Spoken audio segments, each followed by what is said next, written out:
맞아.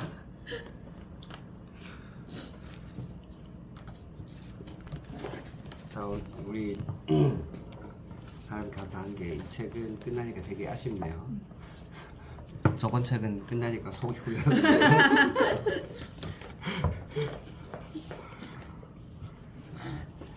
오늘은 마지막입니다. 마지막인데 여기 맨 뒤에 보면은 자기 그 바운더리를 세우는 5가지 단계에 대해서 얘기하고 있어요. 첫 번째가 관계의 역사를 이해한다. 두 번째가 손상 회피보다 복구가 더 중요하다. 그래서 애착 손상을 치유하는 연습을 하고, 세 번째는 자기 표현하는 훈련을 한다. PACE 뭡니까? P 멈추고 그렇지. pause 멈추고, A 자각하고 awareness 알아차리고, C 뭐죠? 방어 아닌데. 뭐더라? 멈추고 알아차리고, 컨트롤 자기 마음 그렇지. 알고. 자기 마음을 조절을 하는 거죠. 적절하게 조절하는 거 컨트롤 하고요.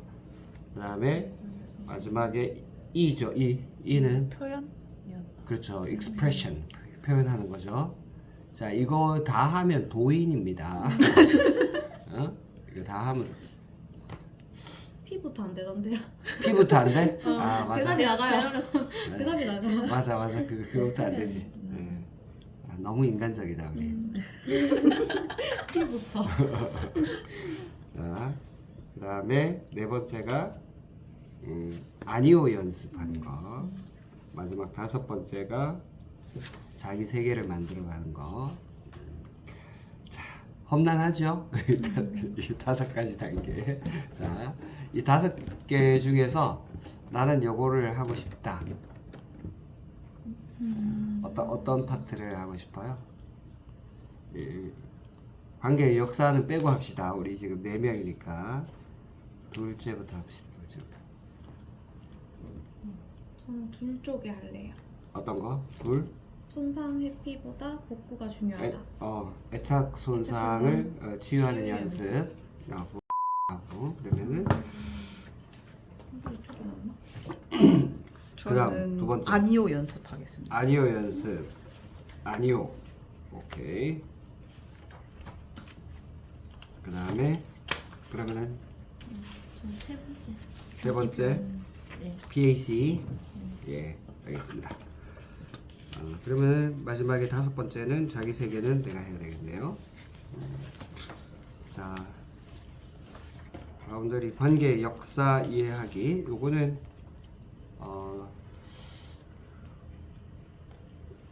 이런 식의 그 개인의 성격을 평가하는 방식이 많죠.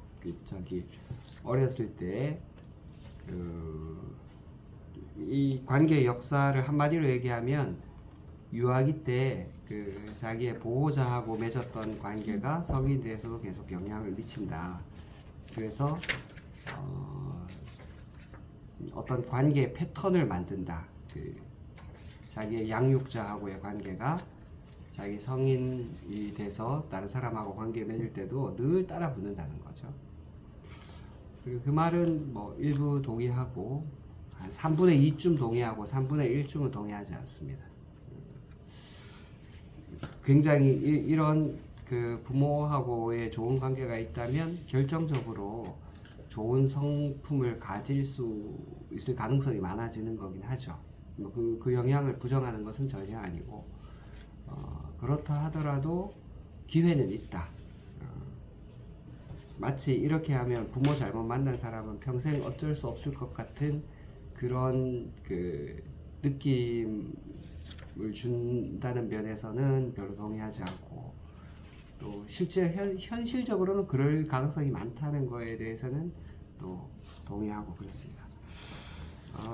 여기 보면 저는 이제 240페이지 맨 밑에 사람은 기본적으로 그 동물이잖아요. 그래서 모든 동물은 그 추구하는 게 있고 회피하는 게 있습니다. 우리가 그 삶을 아주 간단하게 얘기하면 이진법이에요. 이진법. 한다 만다. 예를 들어서 오늘 아침에 늦게 일어났어. 이거 독서 모임 가려면 빠듯하고 헐레벌떡 가야 되는데 내가 요새 좀 그런데 이러면서 안 갈 수도 있고 그래 좀 늦더라도 가야지 하고 갈 수도 있는데 그 한다 만다 두 가지밖에 없죠. 자, 그런데 사람이 결정적으로 한다는 쪽에 그 마음이 서면 그쪽으로 이제 그 방향이 추진하는 거잖아. 추진하는 거. 요게 그 동물들이 요 대칭성이 생기면서 처음으로 이런 게 생겨나는 거예요. 그러니까 사람은 좌우가 대칭이잖아요.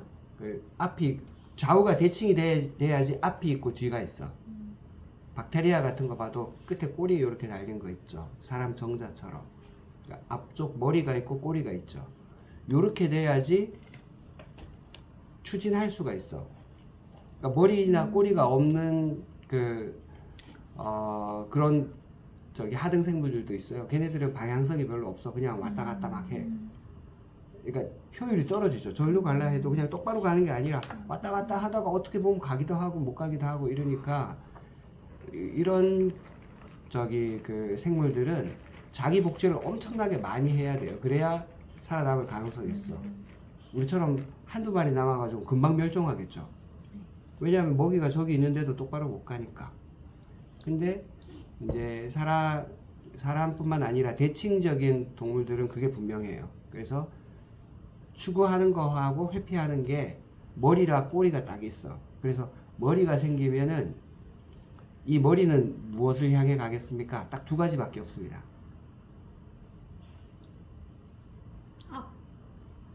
왜 앞으로 가지?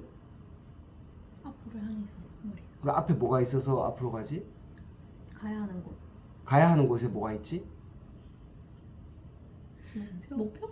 응? 목표? 그러니까 그 목표가 뭐냐고. 우리를 이런 그 인간이라고 생각하지 말고 하등 그 생물이라고 생각해봐요. 우리가 진화를 어떻게 했는지 생각하면 처음에 단세포에서 출발했다. 응? 세균이다. 그러면 정자라고 칩시다. 정자라고 치면 앞에 머리가 있고 꼬리가 있잖아요. 꼬리는 막 에너지를 많이 가지고 있어. 미토콘드리아가 엄청 많아. 머리는 대부분 신경계가 있는 쪽이에요. 그래서 앞쪽으로 막 가. 앞에 목표에는 딱 두 가지가 있어요. 하나는 짝꿍이 있고요. 하나는 먹이가 있어요. 짝짓기를 하거나 먹이가 있거나 둘 중에 하나가 있으면 그쪽으로 갑니다. 그 다음에 꼬리 쪽에는 뭐가 있을까요? 적이 있어요. 적이 있거나 배설물이 있거나. 그래서 뒤로는 싸고 앞으로는 가고 이렇게 하는 거예요. 이게 하등 그 세균들이나 인간이나 똑같아요. 지금도 짝꿍이 있거나 아니면 먹이가 있거나 자기 생존에 유리한 쪽을, 생존이나 번식에 유리한 쪽을 찾아가고 배설물이나 적을 향해서는 꽁무니를 빼는 거죠. 이게 사람이 하는 일이에요. 그래서 오늘 아침에도 일어나가지고 여기로 오면 여기 먹이가 있거나 짝꿍이 있거나 이래야 돼요. 짝꿍은 아무도 없죠 여기에. 그러면 여기 먹이가 있다는 뜻이에요. 먹이가 있잖아. 어쨌든 자기 생존에 유리하다는 뜻이에요. 그쪽으로 가면 자기 생존에 유리하다. 그러면 가는 거예요. 이게 사람이 좌우대칭이 생기면서 이런 좌우대칭이 있는 동물들은 다 이런 형태의 행동을 해요. 그런데 그 욕망이라는 것이 자기의 욕망이 아니라는 거야. 사람은 처음부터 사회적으로 태어났기 때문에 엄마나 아빠가 돌보지 않으면은 살아남기 힘든 존재잖아. 그러니까 최초의 욕망은 자기의 욕망이 아니라, 자아의 욕망이 아니라 처음으로 사랑하는 사람의 욕망이라는 거예요. 부모의 욕망이 자기의 욕망이라는 거예요. 대부분은 양육자겠죠. 왜냐하면 그 양육자가 자기 생존하고 직결되어 있기 때문에 그래요.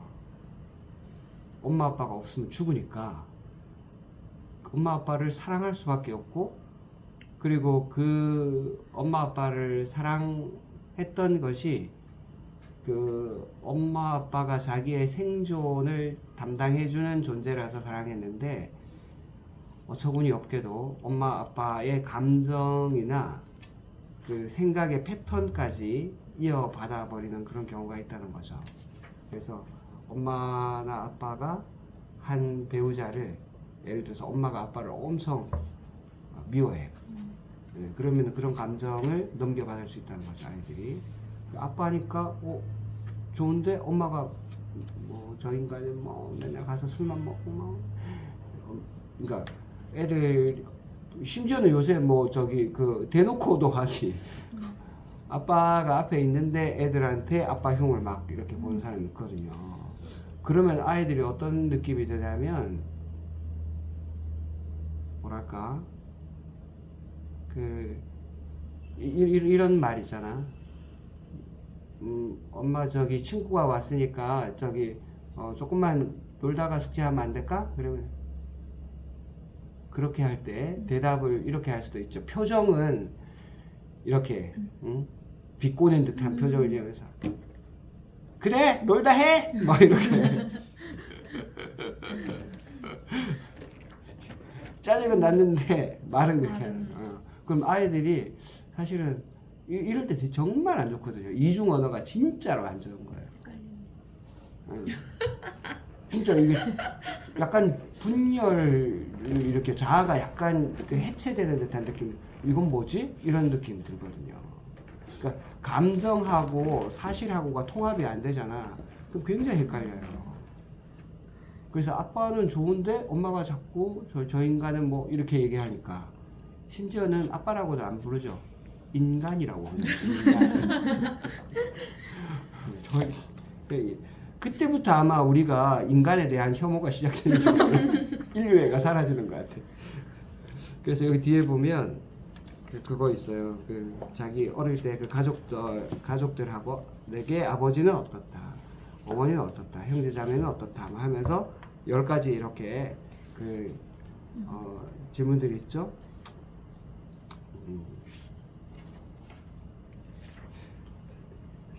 맨 마지막에 9번만 한번 해볼까요? 그 4가지 바운더리 중에서 251페이지입니다. 자기는 어떤 유형에 속하고 우리 딱 4명이니까 한번 해봅시다. 자기는 어떤 유형에 속하고 그렇게 생각하는 이유가 뭔지. 저부터 하면 저는 수능형에 가까워요. 그래서 거절이 좀 어려워요. 자, 그 다음 한 사람씩. 저는 수능형이랑 돌봄형이 좀 반반 섞인 것 반반 같아요. 섞인 것 같아. 네. 그럴 수도 있지. 점점 수능에서 돌봄 쪽으로 바뀌는 것 같나? 그냥 2가지 다 가지고 있었던 두 가지 것 다 같은데 이제 탈피. 탈피. 네.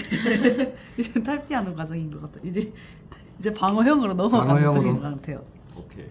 저는 수능형이랑 방어형이 다 있는 것 같아요. 수능이랑 방어. 뭔가 예전에는 뭐 엄마가 이제 되게 무서웠거든요. 엄마가 네, 무서웠다. 그래서 엄마가 무섭고 엄마가 또 막 감정적이었어요. 그때 그래가지고 막 엄마 말 다 들을 수밖에 없잖아요. 엄마 하지 말라면 그래. 안 해야 되고 그래. 나중 돼서는 지금 수능형은 아니지만 뭔가 이 사이인 것 같아요. 사이.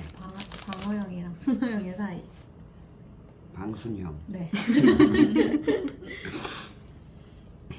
저도 그때 이 챕터에서 볼 때 좀 제가 어릴 때부터 지금까지 한번 생각해 보면 이 유형에 다 이렇게 좀 거쳐왔던 것 같거든요.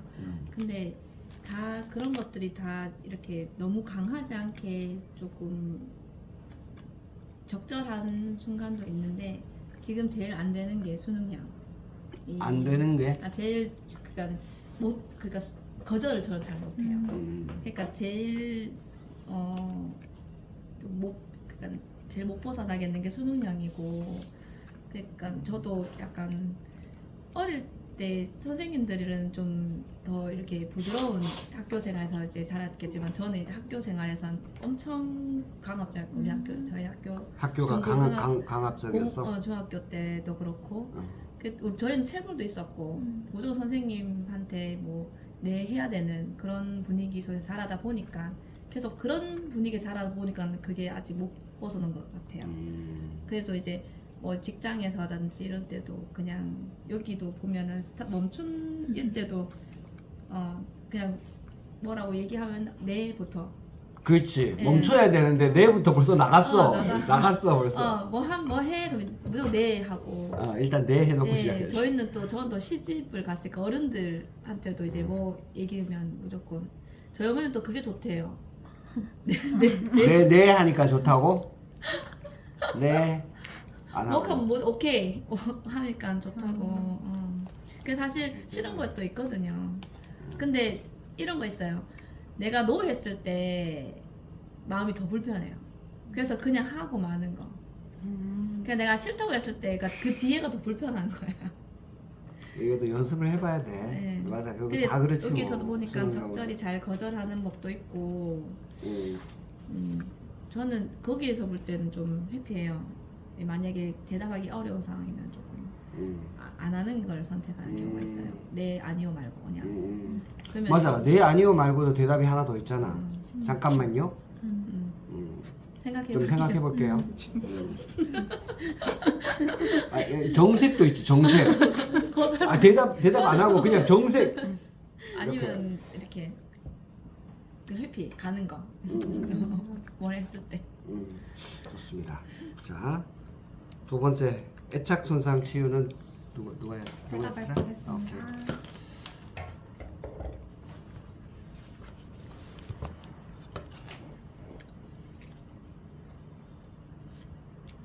저는 애착 손상 치유 파트에서 262쪽에 좀 나를 위로하는 능력이라는 데가 좀 많이 와닿았어요. 자기 위로라는 말이 저도 그렇고 이렇게 다 남들도 보면은 남 이렇게 아프고 막 뭐 안 좋은 마음이 있고 이러는 거들 안 됐다 뭐 힘드시겠어 이렇게 말을 잘하는데 막상 내가 힘든 일이 있을 때 나는 뭔가 과연 나한테 이렇게 위로를 해줬을까 괜히 뭔가 아니야 힘든 거 아니야 이렇게 치아버리고 이러는 경우가 많았던 것 같아요. 그래서 여기서도 말하는데 동정이 아니라 약간 안타깝게 느끼고 그 고통을 함께 하려는 내 마음이다. 그래서 상대방이 마음을 잘 헤아려주고 공감해 줄 수 있는 것도 정말 크고 좋은 능력인데 이게 나도 되게 위로해 줄 수 있는 능력이 같이 있다면 뭔가 이게 더 크지 않을까 하는 마음이 들었어요. 맞아. 그래서 여기 좀 치유한다는 거에서 각자 어떤 어린 시절에 어떻게 해서 어떤 애착 손상들이 다 있을지는 모르겠지만 그래도 일단 나 자신을 내가 위로하는 방법을 좀 알았으면 좋겠다. 그래서 나한테도 좀 친절하자 이렇게 생각이 들었던 것 같아요. 본인 위로하는 방법은 어떤 게 있습니까? 여기서는 되게 그렇게 얘기하더라고요. 뭐 내가 평화롭기를 이렇게 이거 자해 명상의 내가 자해 평화롭기를 명상의 한 이게 방법이에요. 툭 치면 나올 수 있게 막 생각하고 있으라더라고요. 그 평소에 연습을 해야 된다는 거예요. 평소에. 네, 진짜 나도 여기서 나를 위로하는 능력에서 빨간 줄이 제일 많아요.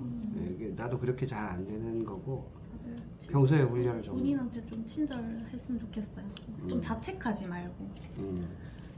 그래서 이런 말씀을 해드리고 네. 말을 해드리고 아유. 싶었어요.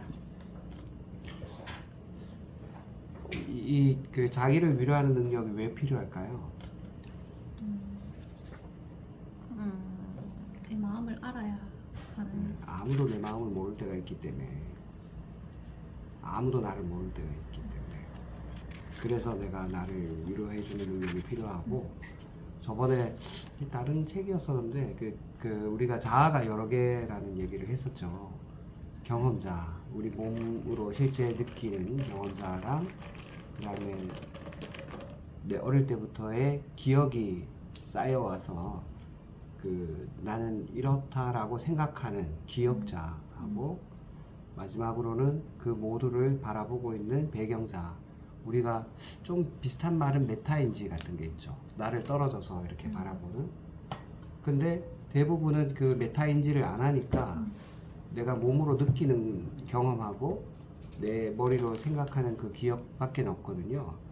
근데 내 기억으로 살펴보면 경험이 개떡 같을 때 굉장히 불편한 감정과 몸이 불편하고 막 이럴 때는 기억이 왜곡되거든요. 굉장히 좋은 기억들이 많이 쌓여 있어도 그 순간 감정이 개떡 같으면 자기 삶이 개떡같이 느껴져요. 그 전에 엄청나게 좋은 게 많이 쌓여 있어도. 그러면은 실수할 수 있거든요. 굉장히 실수를 잘해요. 왜냐하면 자기 몸을 컨트롤하는 게 생각이기 때문에 이 생각이 오판하는 거죠. 좋은 기억이 많았음에도 불구하고 지금 감정이 개떡 같으면 개떡 같은 결정을 한다니까요.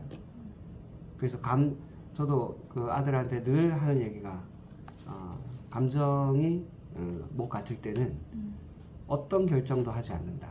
중요한 결정은 하지 않는다. 그게 큰 원칙이거든요.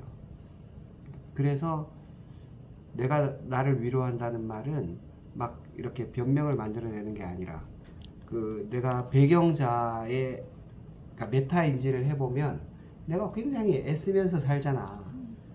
어? 하루하루 너무너무 수고하고 애쓰면서 열심히 살잖아요.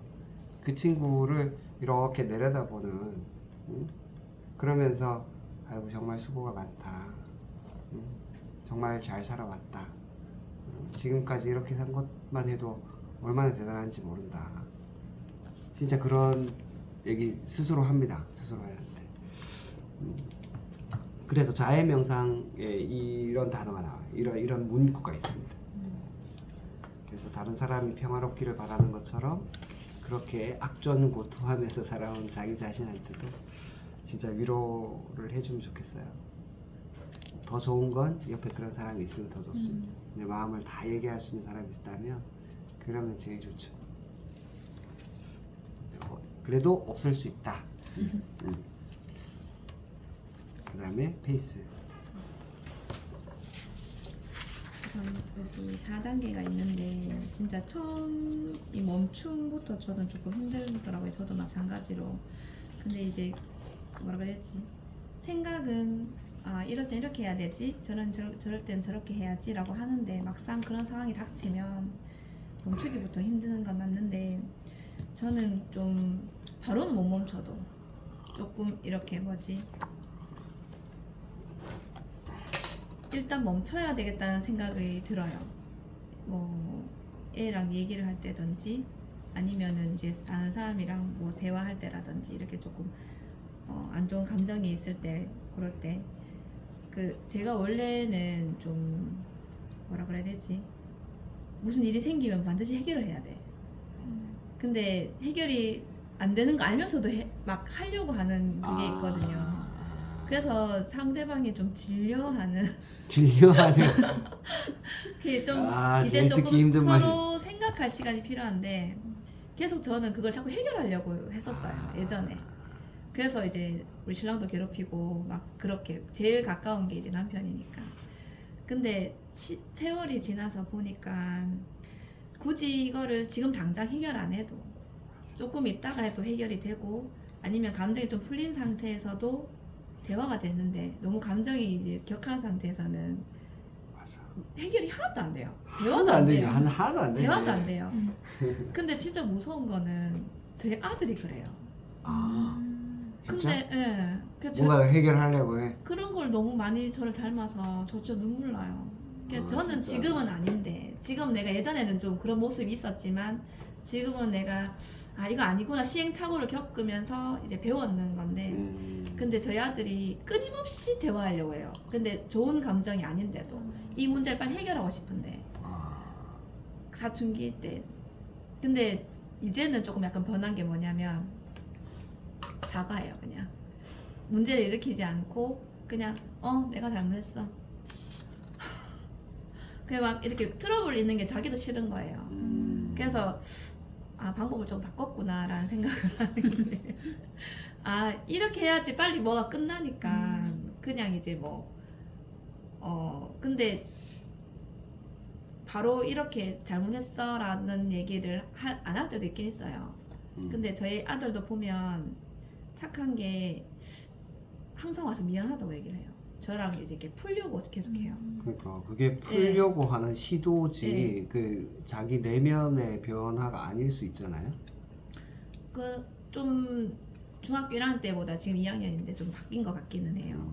근데 이제 제가 좀 소름 돋는 게 엄마의 그런 생각들이 아이한테 전해진다고 해서 저도 계속 막 잔소리하는 게 제 생각을 그냥 전달하는 거잖아요. 그렇지. 이건 아닌 것 같아, 저건 맞는 것 같아, 뭐 이건 이렇게 해라 저렇게 해라 이렇게 계속 아직도 하고 있거든요. 아니야. 오늘 아침까지 평생 하고 하지. 왔어요. 예. 그래서 평생 하죠. 저희 딸은 제가 뭐 잔소리 막 하면 대답을 안 해요.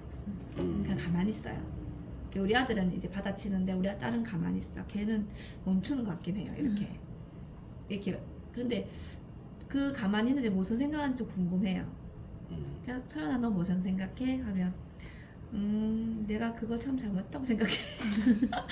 뭐 그렇게 또 얘기를 하는데 아닌 것 같기도 하고. 근데 이제 서연이는 약간 좀 그런 거 있는 것 같아요. 어떻게 하지 엄마한테 도론 날까? 내가 어떻게 대답을 해야지 되지? 하면서 계속 생각만 하고 대답은 못 하고 있고. 근데 이제 대답을 요구를 하면은 모르겠어. 뭐 그렇게 하더라고요. 근데 막 그 상황 되면은 너무 이제 제 감정에 휩쓸려서 이제 좀 그렇지만 이렇게 뭐 애랑 떨어져서 이제 한번 생각을 해보면 아이 입장에서 생각을 해보면은 얼마나 좀 어떻게 해야 되지? 답답할까? 선생님 그렇게 아는 것만 해도 대단하다. 그렇게 답도 잘 모르겠는데 정말 자꾸 답을 요구하고 나는 뭐 별 그 생각 없는데 자꾸 엄마가 잔소리 자꾸 하고 하면은 본인도 답답하고 속상할 것 같아요. 그래서 근데 저는 뭐라 그래야 되지? 그리고 이제 극하고는 대화를 또 하긴 하거든요. 엄마가 그때는 이래서 뭐 그렇게 얘기를 했어. 앞으로 뭐 서연이가 이럴 때는 이렇게 대답을 네 생각을 좀 대답했으면 좋겠어. 뭐 그렇게 얘기를 하면 근데 잘 되지는 않아요. 이게 수행이라니까? 이게 수행이야 이게. 네. 이게 그 저기 그 선불교에서 얘기하는 거랑 똑같아요. 수행하는 방법이랑.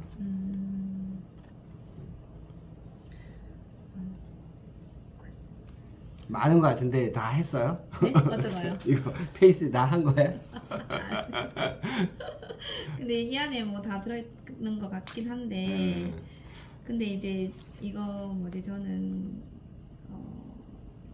이 3단계 조절에서 나의 한계를 조절하는 건 이제 한계를 조절한 주체가 이제 당신 나고 그리고 최소한 한계를 설정해야 된다. 그런 거랑 그리고 상대의 의도나 마음을 잘 잠깐만요.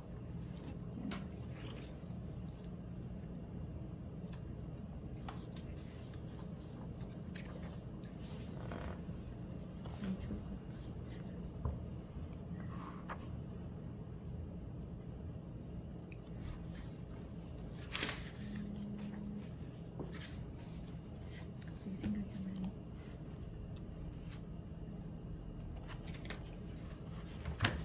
우리 여기 그 P가 일단은 멈추는 거죠. 그 A가 awareness 알아차리는 거고 C가 control. 자 근데 멈추지 않으면 알아차릴 수가 없습니다. 이게 멈춘다는 말이 우리가 사람이 기본적으로 멈춘다는 말은 선풍기 날개 돌아가듯이 뭔가가 우리 머릿속에서는 계속 돌아가고 있다는 뜻이에요. 이걸 자동적 사고라 그래요. 쉬운 말로는 습관이라고 하지. 자기가 맨날 생각하던 대로 생각하지 있는 그대로 보지 않는다는 거예요. 우리 상황을 있는 그대로 보면 참 좋을 텐데 안타깝게도 우리는 있는 그대로 보는 게 아니라 내가 보는 대로 그게 있다고 생각하는 거죠. 실제 세계가 아니라 내 생각 안에서 사는 거예요. 그러니까 일단은 그걸 멈춰야 된다는 게 첫 번째예요. 그래서 선불교에서도 수행할 때 3가지 단계거든요. 멈출 지자 써서 첫 번째 멈춘다. 두 번째가 본다. 바라본다. 이게 awareness하고 비슷해요. 그 다음에 마지막이 행동을 한다. 그게 마지막에 expression하고 비슷해요. 그래서 멈춘다는 뜻은 내가 생각하는 게 사실이 아닐 수 있다는 것 때문에 그래요. 내가 습관적으로 생각하고 느끼는 것 때문에 그 습관이 실제 사실보다 더 강력하게 작동을 하기 때문에 멈춰야 된다는 거죠. 그래야 있는 걸 있는 그대로 본다는 거죠. 그래서 저도 뭐 썩 잘한 건 아닌데 아이들하고 관계에서 대화할 때 어느 게 옳으냐 그르냐 이렇게 얘기하는 거는 정말 무익한 것 같아요. 너는 그런 방식으로 느꼈구나. 이렇게 하면 아이들이 얘기할 수가 있는데 맞냐 틀리냐로 하면은 이게 게임이 안 되니까 아이들은 자기 표현하기 힘들죠. 그래서 마지막에 자기 표현까지 이렇게 애들하고 아예 이거를 써놓는 것도 좋아요. 일단 멈추고 알아차리고 조절하고 표현하고 이거를 아예 어디다가 써놔야 돼. 그러니까 일단 한번 멈춰보자.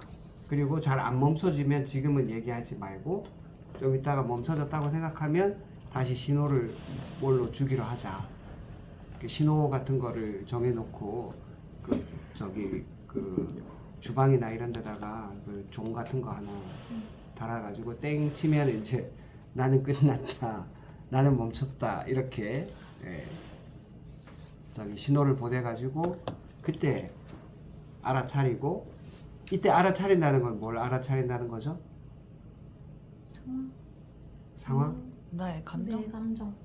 감정 뒤에 있는 욕구? 나의 욕구죠. 욕구. 나의 진짜 욕구. 그게 알맹이에요. 알맹이. 응?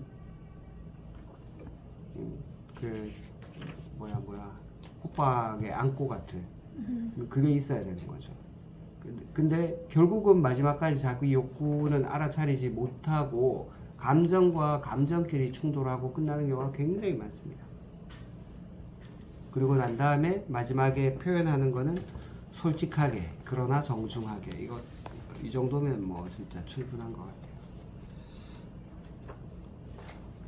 그리고 생각보다는 너는 그렇게 느꼈구나. 네 느낌은 어때? 이렇게 물어보는 게 훨씬 더 유용한 것 같긴 합니다. 왜냐하면 감정이 안 열렸는데 그 생각을 얘기하려면 말을 지어내게 되거든요. 그래서 일단은 아이들하고 감정에 대해서 먼저 이렇게 털어놓고 그 다음 그런 감정을 느끼게 된 자기 욕구, 좌절된 욕구가 있거든요. 우리가 불편할 땐 다 좌절된 욕구가 있어요. 마지막에 꼭 그걸 얘기해야 됩니다. 나는 너하고 이 저녁에 맛있게 저녁을 먹고 이렇게 얘기하면서 평화로운 시간을 좀 보내고 싶었어. 근데 네가 엄마가 이렇게 준비해준 음식을 약간 소홀하게 대하는 것 같아서 엄마가 좀 기분이 상했어. 이렇게 얘기할 수 있거든요. 그래서 나는 이렇게 저녁을 준비하고 너희들을 위해서 이렇게 한 것에 대해서 좀 존중받았으면 좋겠어.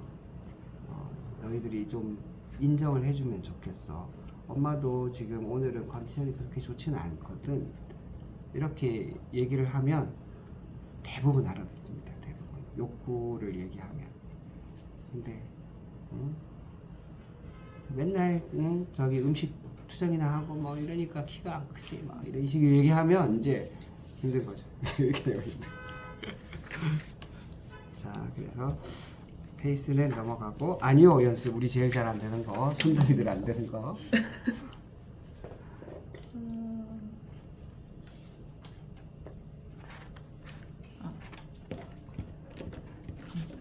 저는 요 파트에서 바운더리 유형변 거절 훈련이라는 부분이 있는데 아까 제가 말했듯이 저는 수능형이랑 돌봄형 반반 섞인 것 같다고 했는데 여기 보면은 수능형에서 이제 거절하는 부분에서 이제 좀 더 분명하게 거절 의사를 표현해야 한다고, 굳이 이유를 늘어놓을 필요도 없고 그냥 확실히 표현하는 훈련이 필요하다고 있는데, 제가 진짜 거절을 정말 못하는 상황이었었거든요. 그때도 얘기했다시피. 근데 저는 이 거절하는 연습을 뭘로 했냐면은 전화로 했어요. 그 이제 막 뭐 광고나 그런데 막 전화가 오면 저는 어디서 전화 오는 건지 모르니까 일단 다 받고, 처음에 그런 전화도 거절을 못 해가지고 받으면은 그 사람이 10분간 얘기해도 그걸 다 들어줬어요. 아, 네 이러고 그냥 다 받아주다가, 아 근데 마음속에는 한켠으로 끊긴 끊어야 되는데 이걸 어느 타이밍에 어떻게 말을 끊지, 이런 게 잘 안 됐거든요. 근데 10년 전에 나하고 비슷하다. 우리 집사람이 답답해가지고 말을 그걸 되게 그렇게 잘하셔. 친절하게 받냐고. 말을 막못 끊게 막 네. 다다다다 이렇게 하시고. 근데 이제 그런 전화가 올 때마다 이제 찔찔매다가 이제 거절하는 법을 이제 나도 좀 거절이란 걸 해봐야겠다 싶어가지고 처음으로 거절을 해본 게 이 전화로, 아 죄송합니다, 지금 제가 뭐 하고 있어서요. 근데 이제 또 필요 없습니다 이런 말을 못하니까, 아 제가 지금 뭐 하고 있어서 혹시 나중에 전화 주시면 안 될까요? 요거부터 시작했어요. 요거부터 시작해서 지금은 안 받거든요. 안 받는다. 예전에는 뭔가 그런 전화가 오면 다 받아야 될 것 같은, 그래. 이 사람들도 돈 받고 일하는 사람들인데 그런 마음이 있었어요. 근데 지금은 이제 아이고 이제 전화 받기가 내가 귀찮고 이제 뭐 사실 받아도 이제는 단칼에 거절을 하거든요. 아니요, 괜찮아요, 아, 괜찮습니다, 그러고는 끊거든요. 근데 이런 사소한 일상생활에서부터 노력을 하게 되니까 이게 거절하는 게 별로 이제 어려운 게 아니라는 생각이 좀 들었어요. 그렇다고 아 싫어 이런 느낌이 아니라, 아 나는 이런 게 조금 좀 그래? 조금 뭐라 해야 되지? 나는 아닌 것 같아. 살짝 이런 거절? 그런 거절을 어떻게 보면 전 전화를 통해서 점차 하기 시작한 것 같아요. 그래가지고 지금은 거절할 수 있는 건 거절하고 허락할 수 있는 건 허락하는데, 그래도 가끔씩 거절을 정말 못할 때가 있어요. 아 진짜 이 사람이 긴급해 보이는데 나는 별로 하고 싶지 않아. 이게 살짝, 그래서 살짝 그 돌봄형에 또 그때 치우치는 것 같기도 하고, 그런 생각이 좀 들었는데, 이게 계속 이 책을 읽다 보면서 보니까 엄마 아빠를 계속 바라보게 되고 엄마 아빠를 어느 유형인가를 분석하게 되더라고요. 근데 그것도 좋은 방법이네. 딱 맞는 것 같아요. 저희 엄마도 보면은 거절을 해야 되는데 쉽사리 거절을 잘 못해요. 그게 눈에 보이거든요. 왜냐면 아 나 하기 싫은데 해야 된다, 아 하기 싫은데 어떻게 거절해야 되는데 근데 어쩔 수 없다, 이런 느낌이 좀 강했고, 아버지는 살짝 수능형이긴 한데 아닌 것 같기도 한 게, 저희 아버지도 거절을 잘 안 하세요. 근데 진짜 본인이 아니다 싶은 거니까 본인의 생각이 확고한 거는 거절을 하시거든요. 그리고 이제 그렇게 두 분 다 수능형이 조금씩 있는데 저희 엄마는 거기에 돌봄형까지 같이 있는 것 같아요. 그래서 저는 뭐 순돌. 저희 집 자식이 맞나 봐요. 이런 거 보면은 좀 그런 성향이 그 영향을 받은 것 같아요. 저도. 근데 동생은 아니더라고요. 동생은 살짝 방어형? 동생은 싫은 건 싫다, 좋은 건 좋다, 간섭하지 마라. 그 자기 바운더리가 확실한 사람이에요. 가족에 한해서요. 가족에 한해서? 네, 좀 가족들한테는 좀 더 선을 긋고 친구들끼리는 서스름이 없어요. 근데 왜 그러지? 왜 그러지? 가끔씩은 좀, 그러니까 자기 바운더리가 있는데 이게 오히려 친구한테 의지를 더 많이 하는 게 보여요. 그럴 때 보면은 저 가다 나중에 뒤통수 시계 한 번 맞으면은 어떡하노 생각이 드는데, 뭐 지금은 아직 친구가 좋아, 노는 게 좋아, 이런 나이라 가지고. 뽀로로구나. 네. 노는 게 동생은 제일. 몇 살? 동생이 저랑 5살 차이 나요. 23살. 네. 아직 그런 전역한 지도 이제 1년 다 돼가 아직 음. 열심히 놀고 있습니다. 좋아요. 다 영향을 받는 것 같습니다. 그래서 아니오를 이제 조금 한다. 좀 많이 해요. 많이 해요? 네. 알겠습니다. 좋은 쪽으로 발전한 건지 나쁜 쪽으로 발전한 건지. 뭐 일단은 아니오를 할 수 있다는 네. 거죠. 이 챕터에서 나는 이 저기 부제목이 되게 마음에 들었습니다. 295페이지에 부탁 훈련하는 거 보면 잘 이건 꼭 기억해야 돼. 나는 부탁할 수 있고 당신은 거절할 수 있다. 이게 그 영업사원의 1번 덕목입니다. 1번 덕목. 나는 부탁할 수 있고 당신은 거절할 수 있다. 그래서 이걸 미국의 어떤 이제 그 아주 유명한 영업사원이 이런 마음으로 계속 부탁하고 거절하고 거절에 대한 그 저기 내성을 키우기 위해서 이렇게 했다는 걸 본 적이 있어요. 그리고 실제 영업왕이 됐죠. 거절하는 것에 대해서 전혀 상처받지 않으니까. 자, 나는 부탁할 수 있고 당신은 거절할 수 있다. 그 이유가 그 다음 페이지에 있습니다. 거절의 표현에 보면 거절한 것은 당신 자신이 아니고 당신의 요청일 뿐입니다. 그러니까 요청과 나 자신하고 동일시하면 안 되는 거죠. 내 의견은 내가 아닙니다. 그러니까 회의할 때 제일 회의 문화가 어려운 게 뭐냐면 같이 앉아 있어서 그 사람의 의견을 우리는 이렇게 비판할 수 있잖아요. 그 의견은 이런 상황을 비춰봤을 때 지금은 적절하지 않다. 이렇게 얘기할 수 있잖아요. 그러면 의견을 낸 사람이 그래 그러면 더 좋은 의견이 있나? 이렇게 알아보면 좋은데 그렇게 생각하는 게 아니 지가 뭐라고 이렇게 얘기하는 거거든요. 그래서 의견과 자기 자신을 동일시해요. 이게 가장 그 저기 후진적인 그 토의 방식인데 이걸 어디에서 제일 많이 하냐? 우리 그 저기 여의도 가면 정치하는 인간들이 그렇게 합니다. 네가 뭐라고 막 이렇게 맨날 그 인신공격을 해. 뭐 의견이 어느 게 더 좋은지를 좀 저기 살펴보고 싶은데 이놈들이 의견은 없고 뭐 맨날 서로 비난만 해. 이 가장 저질적인 사람들이 그 대한민국을 움직이고 있다는 게 참 불행하긴 합니다. 근데 그런 누구의 의견을 보고 그러니까 의견만 보면 되는데 듣는 사람들은 사람을 보는 것 같기도 하거든요. 맞습니다. 실제로 그래요. 네, 그 사람이 마음에 안 들면 아무리 좋은 의견이라도 그러니까 싫다고 하는 그게 경향이 현실적이긴 좀, 해. 있는 것 같아요. 그래서 그게 좀 기분이 그런 느낌이 들었을 때, 그러니까 내 의견이 좋고 나쁘가 아니고 내가 좋고 나쁜 것처럼 느껴지는 경우가 있어요. 많죠. 현실적으로 그건 엄청 많아요. 그래서 우리가 그 혼란을 많이 겪죠. 왜냐하면 그 정치하는 사람들이 제일 잘 쓰는 방법이 메시지를 흠잡을 수 없다면 메신저를 공격하라는 거거든요. 그러니까 그 사람의 정책이나 의견이 흠잡을 데가 없어. 그러면은 그 인간을 공격하는 거예요. 그 말을 하는 사람을. 그래가지고 뭐 뒷조사 해가지고 뭐 술 먹고 뭐 했다든지 뭐 이런 식이에요.